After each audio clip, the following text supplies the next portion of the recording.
వాళ్ళు ఆ చొక్కాని ముట్టుకొని చించి చించి చించి చేశారు, కానీ వాళ్ళలో ఎటువంటి ప్రభావము లేదు. హల్లెలూయా. కానీ ఒక ఆవిడ మాత్రం అదే పాత చొక్కాని, దేవునికి మహిమ కలుగును గాక, అదే నిరీక్షణతో, అదే ఓర్పుతో, ఓ హల్లెలూయా, ఆయన వెళ్తున్నప్పుడు ఆయన స్వస్థపరచువాడని నమ్మింది, ఆయన అద్భుతాన్ని చేసేవాడని నమ్మింది. హల్లెలూయా. వెళ్ళి వేగంగా వస్త్రాన్ని ముట్టుకుని ఒక్కసారిగా ఆమె చెలించింది. దేవునికి మహిమ కలుగును గాక. ఏమండి, అందరిలో ఈ కార్యము జరగదండి.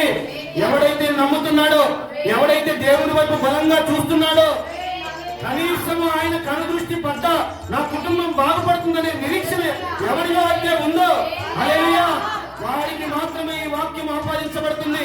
వారికి మాత్రమే ఈ వాక్యము గొప్ప కార్యం చేస్తుంది. మరి ఇద్దరు కూడా ఆయన వస్త్రాన్ని ముట్టారు. వాడైతే వస్త్రాన్ని చించి ముక్కలు ముక్కలుగా చేసి భాగాలు పంచాడు, ఆ వస్త్రం ఆయన్ని కాదా? హల్లెలూయా. కానీ ప్రవక్త చెప్తున్నాడు, వాళ్ళిద్దరిలో వ్యత్యాసం ఉందట.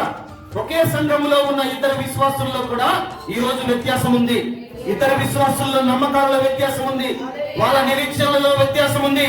అందుకనే వారు పొందుకునే స్థితికి ఇంకా రాలేక పోతున్నారు. ఒక సాధారణమైన వస్త్రముగానేమో వాళ్ళు చూశారు, హల్లెలూయా, ఒక మహిమ కలిగిన వస్త్రముగా ఈమె చూసింది.